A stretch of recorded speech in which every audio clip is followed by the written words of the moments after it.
No sé por dónde empezar, pero creo que Dios quiere que lo comparta.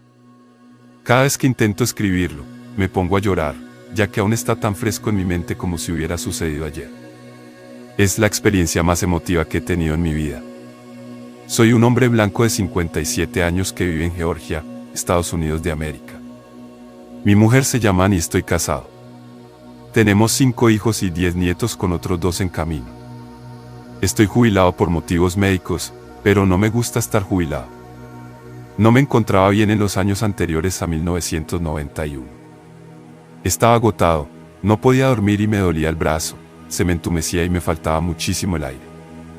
Supuse que se debía al hecho de que fumaba y me estaba haciendo mayor. Mi mujer es conductora de autobús escolar desde hace 28 años. Ella estaba de ruta en aquel momento.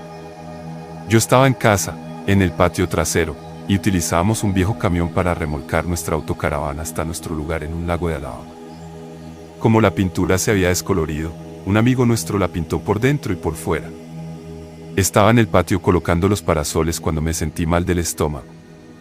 Empecé a sudar y a experimentar fuertes calambres en el pecho y por el brazo, como la mayoría de los fumadores. Supuse que si me sentaba y fumaba, se me pasaría. Estaba muy equivocado. Mi mujer llegó en su autobús sobre esa hora, aparcó y se acercó a donde yo estaba sentado. Sus primeras palabras fueron: ¿cuál es el problema? Estás blanco como el algodón. No quería preocuparla, así que le dije que estaría bien en unos minutos.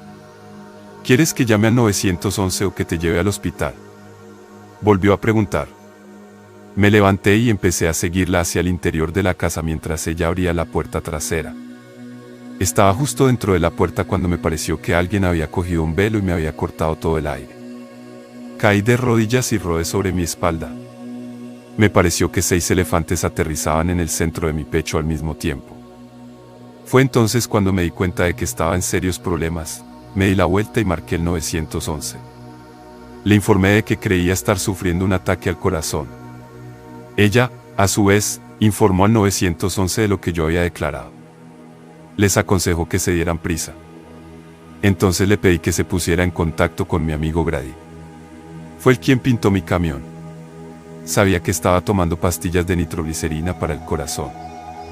Llegó con las pastillas antes que los paramédicos. Me puse 2 bajo la lengua, pero no sentí ningún alivio. Los paramédicos llegaron en ese momento y les informé de que no podía respirar y me dolía mucho el pecho. Me arrancaron la camisa, me conectaron a un monitor y luego me dijeron que estaba sufriendo un infarto grave y que echaba coágulos de sangre. En ese momento, me di cuenta de que mi vida estaba completamente fuera de juego. Empecé a experimentar una sensación extraña que nunca antes había experimentado. Miré a Grady y al paramédico y les dije que iba a morir. Di instrucciones a Grady para que dijera a los niños que tuvieran cuidado con Annie y que les dijera lo mucho que los quería a todos. Entonces mi cuerpo empezó a sentirse de nuevo como si se te hubieran dormido los pies. Todo se volvió gris y experimenté la sensación de mayor calma que había experimentado en mi vida. Durante lo que pareció una fracción de segundo, todo se volvió negro. Estaba flotando por encima de los paramédicos, observando cómo trabajaban en mí. Luego empezaron a darme descargas en el corazón con el desfibrilador. Observé cómo mi espíritu salía flotando de mi cuerpo después de que me dieran 2 descargas. Resido en el segundo piso de una casa de 2 plantas. De repente ya no tenía techo. Empecé a flotar más alto en el aire. Podía ver a todo el mundo en la casa y fuera de ella. Grady, mi amigo, salió corriendo y estaba vomitando mientras se agarraba a mi camioneta. Cuando se dio cuenta de que había muerto, pude verle claramente y mi mujer tuvo que ser sujetada por unos amigos que habían pasado corriendo. Los paramédicos seguían trabajando en mí. Habían solicitado un equipo de refuerzo debido a mi completa detención. La segunda tripulación llegó con un nuevo juego de desfibriladores cargados y listos. A lo largo de toda ella, nunca me sentí amenazado por la muerte. De repente, me precipité en un túnel. Era increíblemente estrecho, con la luz más magnífica que jamás había visto en el extremo opuesto. Sentía como si hubiera 100 millas de cabeza. La luz se acercaba cada vez más. Era cegadoramente brillante, pero no me hacía daño a los ojos. Entonces entré en la luz como si fuera a zambullirme en una piscina. El resplandor oscureció completamente mi visión. Una voz surgió del centro de la luz. Me aseguró que todo iría bien. Nunca me había sentido tan a gusto. No había dolor y el amor que sentí allí era tan poderoso que no hay palabras suficientes para expresar lo maravilloso que era. Tuve la sensación de que era Dios. Me dijo que volviera porque tu mujer no lo está llevando bien. Mira abajo y la verás, añadió. Pude ver todo lo que pasaba en nuestra casa cuando miré abajo y estaba completamente destrozada. Dios, no quiero volver, respondí. Por mucho que la quisiera, nunca había sentido tanto amor y tranquilidad en este planeta como aquí. Me dijo: entra y te enseñaré el cielo, pero tienes que irte. Necesito que me ayudes con un trabajo en la tierra. No hay palabras suficientes en el planeta para expresar lo que Dios me mostró aquel día. Pero lo haré lo mejor que pueda con las que tengo. Aquella era la puerta más hermosa a través de la cual vimos a mis padres y abuelos, ambos fallecidos hacía mucho tiempo. No conocía a este individuo, pero me dijo que también me quería. Todos declararon que estaban bien y que esperarían a que yo volviera. Entramos.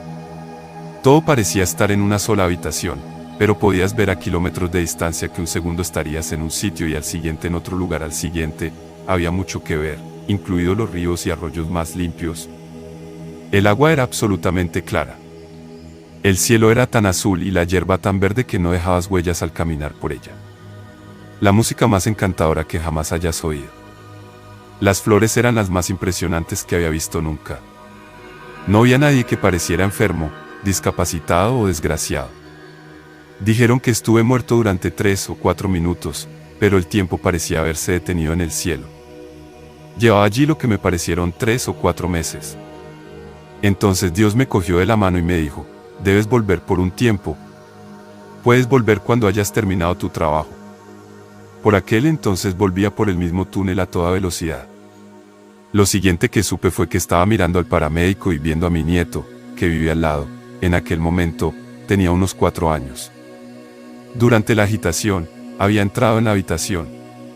Te dejé durante un tiempo, ¿verdad?, pregunté, mirándoles. Lucha con nosotros, no contra nosotros. Intentamos retenerte aquí, continuó. Seguías sin tener miedo a la muerte. Iba camino del hospital después de recibir 23 inyecciones y recibir 3 descargas eléctricas. Uno de los paramédicos aconsejó a mi cuñado que no corriera al hospital, ya que no llegaría vivo. Ni siquiera se detuvieron en el hospital de nuestro pequeño pueblo antes de transportarme a un centro de traumatología de Georgia. Estaba plenamente consciente cuando llegamos aquel día. Había un doctor estupendo de guardia, pero la primera persona que conocí fue un viejo amigo que trabajaba como enfermero en aquel momento. No podía creer que fueras tú cuando llamaron para hablar con el médico, me explicó. Añadió que cuando llamaron por la radio mientras conducía hacia aquí, dijeron tu nombre y tu dirección y supe que eras tú. Me dijeron que no hablara, pero les dije que me dijeran la verdad. Puede que quiera decirles algo a mi mujer y a mis hijos antes de irme. El médico me dijo que no parecía estar bien y que haría todo lo posible por ayudar. Mi mujer me informó más tarde de que el médico le había dicho que lo único que podía ayudarme era una dosis de un medicamento anticoagulante que me inyectaron hace 9 años y que costaba $3.900. Ella les dijo que no me dijeran cuánto costaba porque si lo hacían tendría otro infarto. Incluso ahora la familia lo toma a la ligera. Me pusieron la inyección y luego me trasladaron a la unidad de cuidados intensivos. Permitieron que mi mujer y mis hijos entraran y salieran cuando quisieran porque pensaban que no lo conseguiría. El médico me dijo el 7º día que tenían que hacerme un catéter cardíaco para evaluar cuánto daño había sufrido y si podían hacer algo para ayudarme. Tenía un bloqueo de un 95% en la arteria principal que suministra al lado izquierdo del corazón y muchas obstrucciones menores. Al día siguiente utilizaron un catéter para eliminar las obstrucciones lo mejor que pudieron.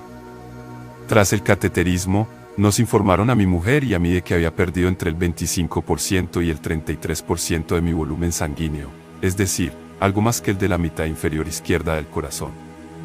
Me devolvieron a la unidad de cuidados intensivos cuando terminaron el cateterismo. Tuve la enfermera más dulce, pero parecía descontenta y llorosa cuando estuvo cerca de mí al día siguiente.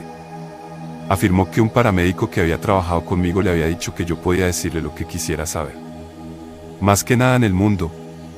Le pregunté de qué se trataba.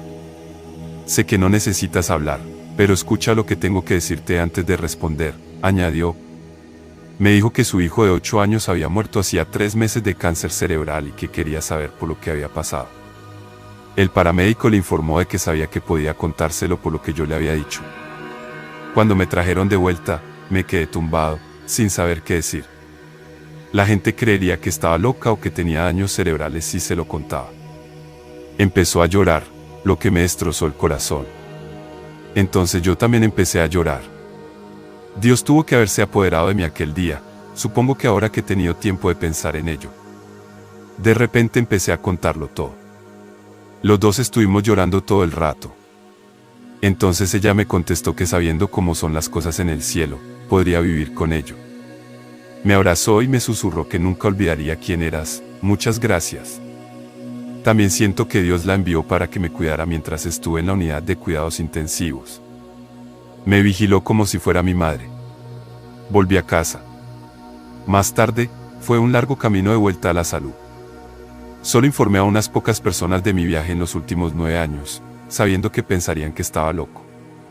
También estaba desconcertada mientras intentaba averiguar qué quería Dios que consiguiera para él.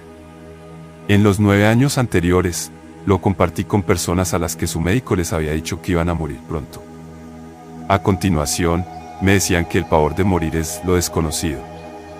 Sin saber cómo sería, también se lo di a mi única hermana, Emily, que murió de cáncer. Pero sabía que iba a alguna parte porque era una mujer buena y temerosa de Dios. Solo tenía 57 años cuando murió. Murió en el año 2000. Aparte de mis hijos, soy consciente de que soy el único que queda aquí. Esto ha alterado completamente mi perspectiva de la vida. Tomo cada día como viene y lo vivo como si fuera el último. Ha aligerado mi corazón y, en lugar de concentrarme en mí mismo, intento servir a los demás. Hace poco terminé la escuela bíblica de vacaciones con 33 jóvenes de edades comprendidas entre los 13 y los 19 años y cantando en el coro de la iglesia. Hasta este año, nunca había escrito nada más que una carta en mi vida. Desde entonces he escrito 12 poemas. Uno sobre mi experiencia cercana a la muerte. Cada día intento llevar mi vida de forma que agrade a Dios para que, cuando acabe mi tiempo aquí, pueda volver al cielo. No pasa nada si crees que estoy loco. Algunas personas creerán lo que tú quieras que crean. Espero que al compartir esto, facilite a alguien el paso al otro lado. Cuando llegue el momento, me gustaría aprovechar esta oportunidad para dar gracias a Dios. Por cada día y año extra que me ha dado, me gustaría expresar mi gratitud a cada uno de los paramédicos que trabajan para el Servicio Médico de Emergencias del Condado. También me gustaría dar las gracias a los médicos y a todas las enfermeras que me atendieron. Que Dios los bendiga a todos.